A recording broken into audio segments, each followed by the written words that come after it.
lag this way and that way, but I'm going to say we're live. It says we're live. So we're live.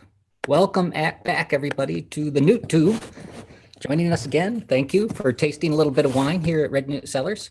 We have some of the usual suspects: Megs Goodwin, assistant winemaker, and Heather O'Grady Evans, our front of house manager, who's not in front of house these days very much because there's not much front of house. We're doing curbside pickup, but that's it for now. Kelby Russell, our winemaker, Rebecca, our brand ambassador, handling our national distribution, and Isabella, who is here joining us as our special guest. Before we get started, maybe you can tell our peeps just a little bit about yourself and where you're from and what you're up to. Sure.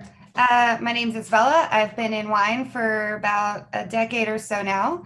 I've most recently been with the Momofuku group at their Hudson Yards location, which is called Kawi, a Korean American-ish restaurant. And I started my tenure in wine at Gramercy Tavern, where I spent a really long time working with Juliette Pope, the wine director there at the time, and also worked with Pascaline Lepelletier shortly at Rouge Tomate, and also with Natalie Grinstaff at Crafted Hospitality, Tom Colicchio's group. So I've been around some of these big groups, but was also raised by the blood of Paul Greco and terroir, and attended, I think, 7 out of 8 summer Riesling parties or cruises and all of those things. That's kind of in a nutshell. I'm in Brooklyn now, but I'm really excited to taste these wines again. I have a little surprise for you guys later on as we get into it. Okay. Like surprises. Well, great. Well, the 2 wines that we have today are both 2011 wines. So they've been in the bottle for 8-ish years now. And we've tasted a few 2011s over the past month or so, and it was a really remarkable vintage here in the Finger Lakes. Remarkable in several ways. One, it was very wet, very rainy, with lots of botrytis and disease pressure, which made it memorable for sure. And remarkable too, because through all of that, we and many of our colleagues Lakes made some really tremendous wines. It kind of reminded us that really great attention in the vineyard and great attention to cellar and sort of introspective, authentic winemaking. You make something really good, even when it's really hard to do. So I think both of these wines probably show that, and many of the 2011s. So anyway, let's get started with this. There from two vineyards we wanted to have a counterpoint to. Tango Oaks Vineyard, which is one of our 2 primary Riesling vineyards. Tango Oaks here on the east side of Seneca Lake, just a quarter mile from the winery, just on the downslope on the east side. And Lahoma Vineyards over across the lake, about 3 miles away as the crow flies. Okay, so how about this Tango Oaks 2011 Riesling? Cheers.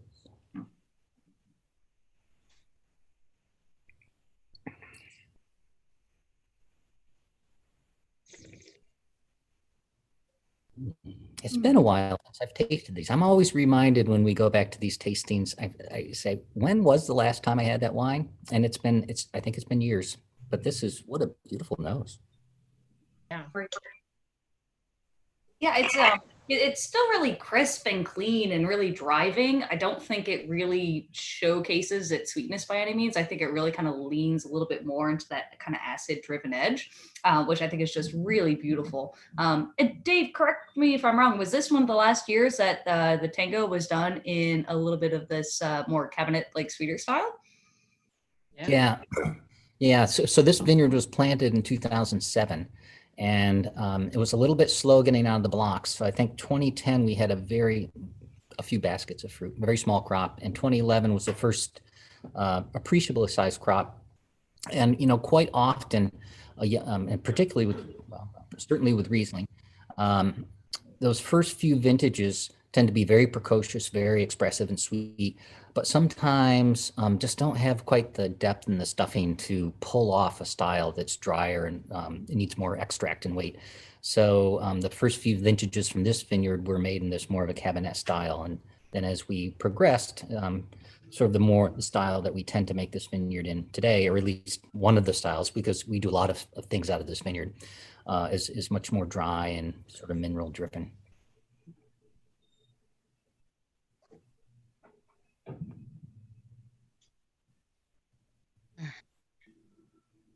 I like that there's obviously I'm going to get some really beautiful like lemon notes, but particularly I've been picking up a lot of Meyer lemons in the grocery recently during quarantine, which I think they get that little bit of orangeness. So they're both sweet and a little bit more bitter sometimes. And I'm getting that kind of that dance at the end of it where it's like it's lemon, but it hasn't really decided yet whether it wants to show its age or be really youthful and juicy. So I would never peg this as being 11, at least the Tango Oaks. This has got such a vibrancy to it.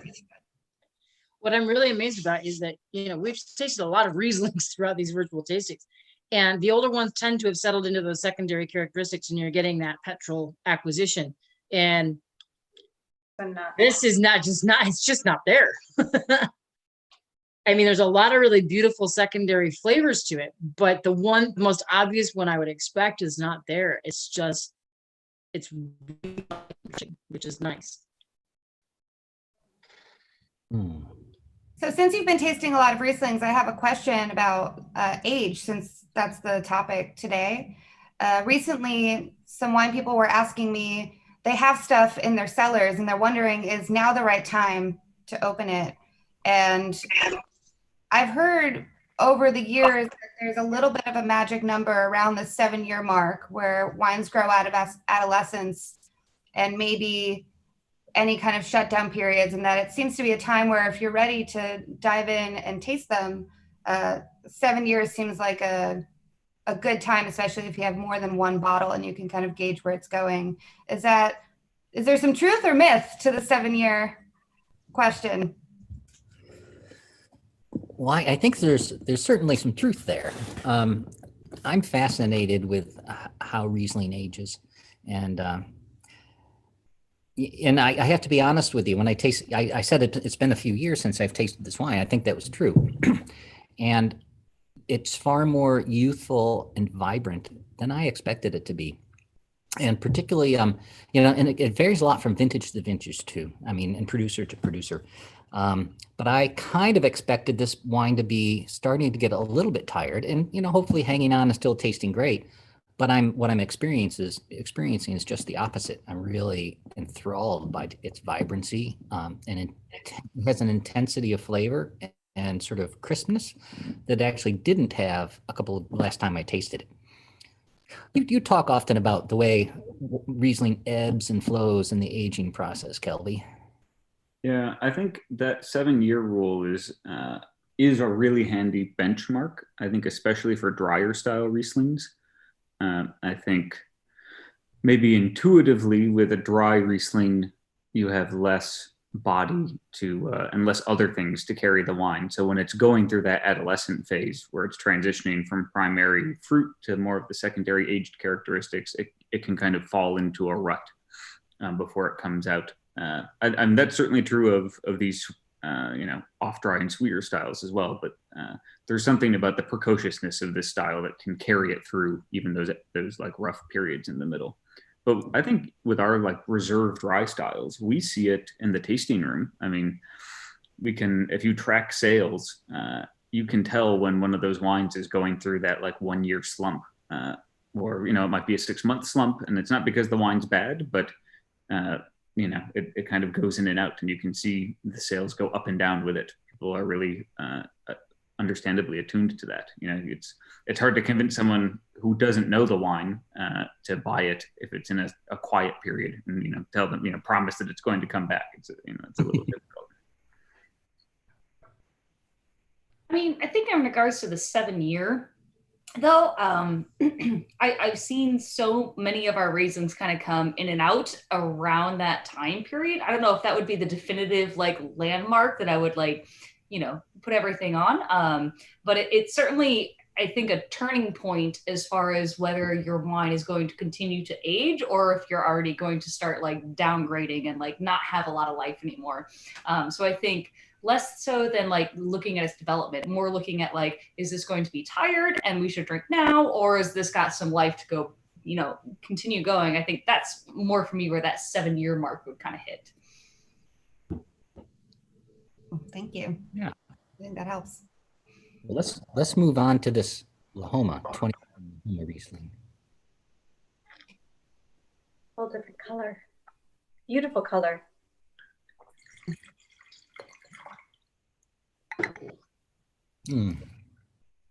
I do like that.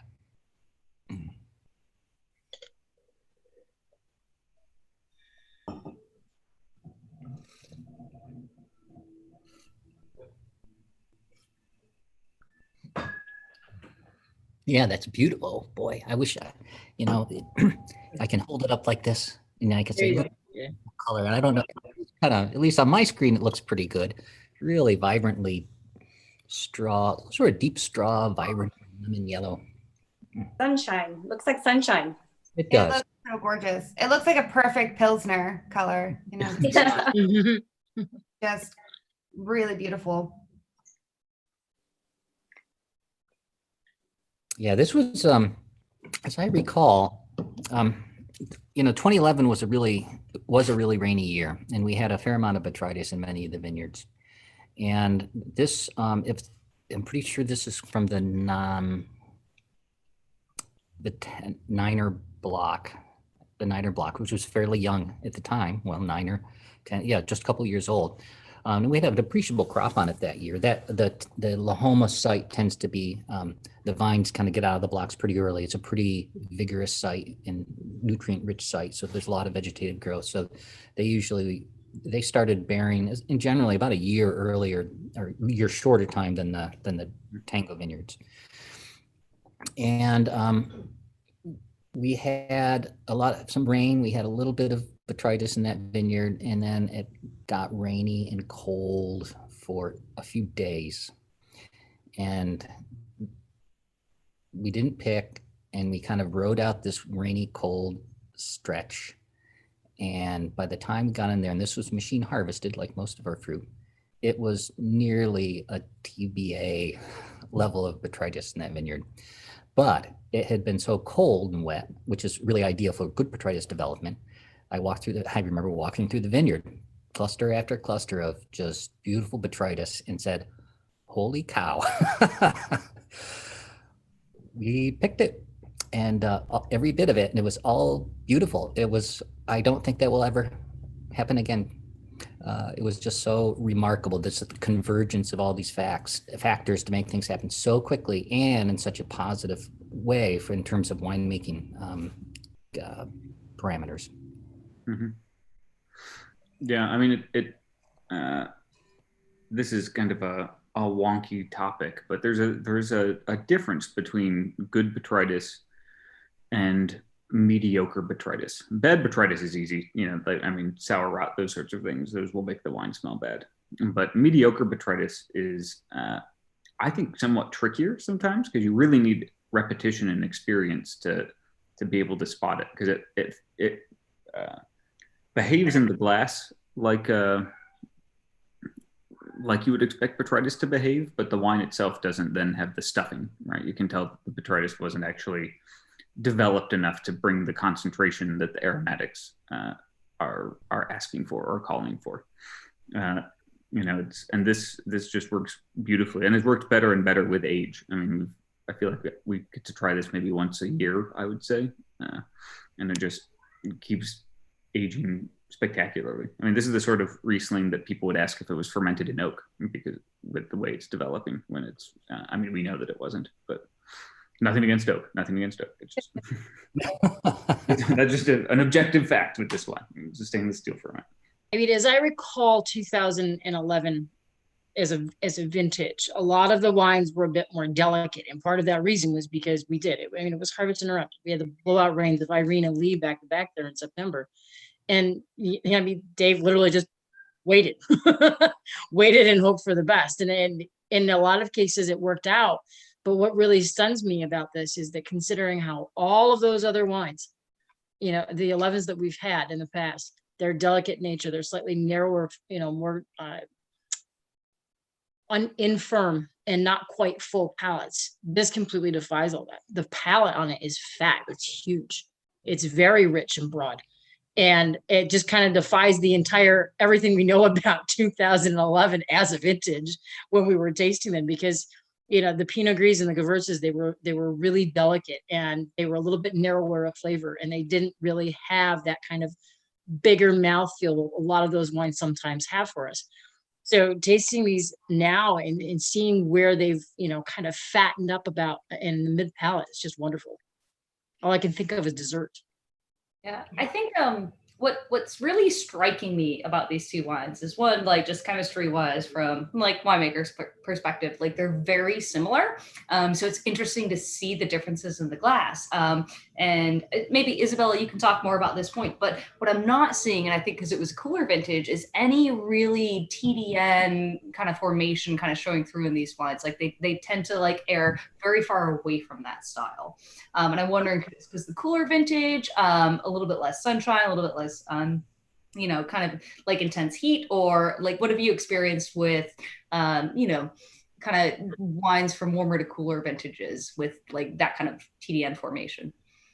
I mean, what this is really taking me to, and I love that Kelby mentioned it, it's mediocre botrytis and really good botrytis. And as soon as I opened this up, maybe like 30 minutes ago, and kind of took a look at it and took a sniff, it brought me straight to some of the greatest vineyards of sweet wine in Bordeaux, which are so skilled in sweet botrytis, or like good botrytis and that kind of thing. And I think that cool vintage, I'm searching for certain kind of tropical fruits that you would get with ripeness that you would expect with this style, and they're also not there again. And the petrol's not there again. So these are two really cool surprises next to each other, that couldn't be showing their age any less, in my opinion. Yeah, I mean, we've tried a handful of 2011s through this series and in the past, and pretty consistently, these two styles, I mean, they're slightly different styles, in terms of concentration, but they're roughly in the same bucket, I guess. They're wearing a difficult vintage a lot better than, we've had some really nice dry and off dry examples from this vintage, and they're good and they're holding up, but these wines are have another gear to them, and I think it's just a fascinating thing to, it's part of being a winemaker in the Finger Lakes, is you can't pretend that every vintage you're going to be able to make every wine equally. You have to find a way to lean with the wind when appropriate, and these two did it beautifully.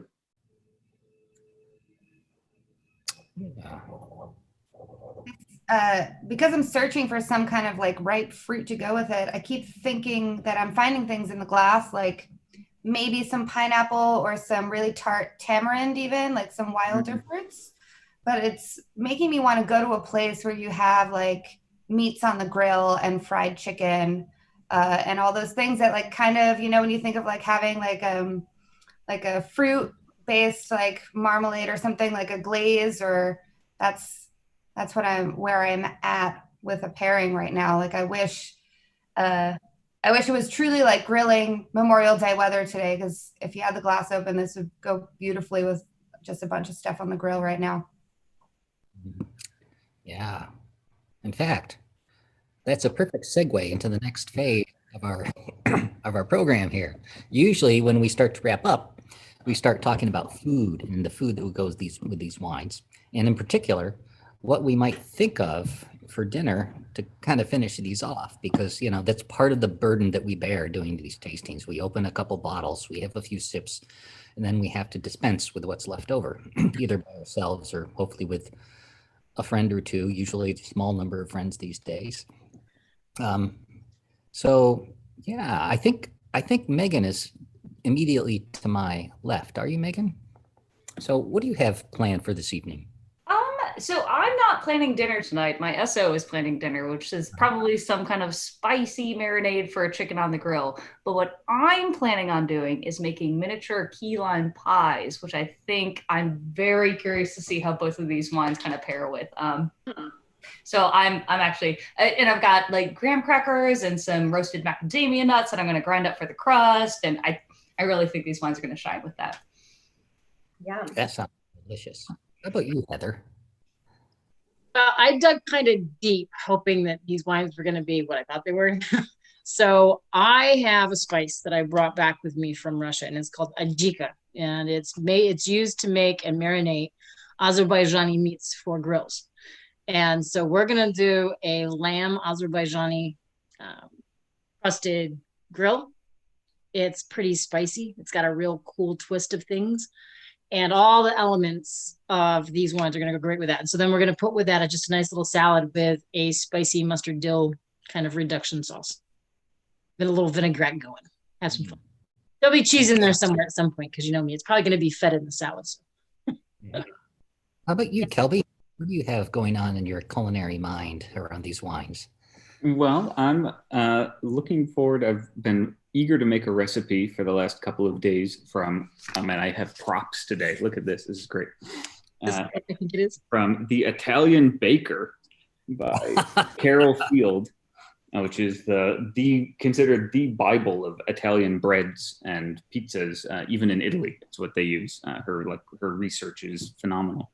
But she had a recipe for a Sicilian style, or Palermo, I should say, style pizza, a different type of dough, and then topped with almost like an onion marmalade with anchovies and mozzarella and artichokes. So a bit of out of left field. We'll see how it works. I think it'll work, but I'm really hungry for it. So I'm gonna. I mean, and these are low enough alcohol that they'll if they disappear during the making, that'll be just fine too. How about you, Rebecca? I have plans to grill some Zweigel White Hots tonight on the grill, and I think with a bunch of mustard and sweet relish, and that these wines are going to be delicious with those. So sort of a swing high, swing low theme for tonight. And what culinary inspirations are you feeling, Isabella? Well, I don't have access to a grill, unfortunately, during this time, but I think I'll probably go with a little cast iron fried chicken with this Lahoma. I do have my surprise, which is just really quickly, which I was really happy that I found. But I'm a pretty good note taker, and I visited the Finger Lakes in 2014. It was my first wine trip as a young wine person, and I was at Red Newt with Calby and Megs, and we tasted these two wines 2012 side by side. So I was really excited that I found my notes not only on these wines, but we'd also tasted a dry Riesling from 2008 that I wrote pairing notes that said it was so amazing with whatever the kale dish was that I couldn't get over it. So I loved that it was a savory dish, a much older wine. At that time, it was about 6 years old. Already showing petrol notes, also not, which is a little different than what we saw here. And at that time, I remember really thinking let's see, what did I think? That the Lahoma had a lot of promise and showed a lot more in its youth than the Tango Oaks was showing, which might still be kind of evident of today's tasting also. So, That's crazy. Very cool. Very I cool. love it when we find old notes. yeah, I was really happy that I was able to find those. And that was when I met half of the people, maybe all of you, maybe you were all there and sat down for dinner. But thank you so much for having me then in 2014 and now. Oh, And hopefully again soon. Yeah. yeah. So I've been so pleasantly surprised at these wines because it's been a while and they're just so lucky. I didn't make any dinner plans, but everybody's been talking about grilled meats, and man, what a ringer that's going to be. So I'm going to have to do something there. And the other thing that I'd like to do with these wines, especially that Lahoma, is something that I won't be able to do for another few months. And that is to go out and pick a ripe peach about the third week of August off the tree. You know, the kind so ripe, if you take a bite of it, the juice drips off your elbow, and slice it in two and put it on a sizzling hot charcoal grill until it gets char marks and just lusciously hot, and put that alongside of my dish. That's what I really want to do with these wines. Save a bottle of each. Oh, anyway, Thank you, everyone out there, for watching. And thank you, Isabella, for joining us. Thank you, all you viewers, for joining me on a Saturday afternoon. I'm here at the winery today, covering our curbside pickup, which is our primary mode, curbside pickup, and giving the wine to the man in the brown suit. That's what we do these days. And so thank you all for joining us, and cheers. Enjoy Riesling. Cheers. Cheers.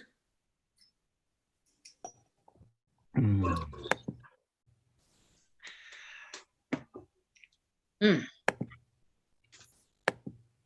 Lahoma makes me want to dance right now.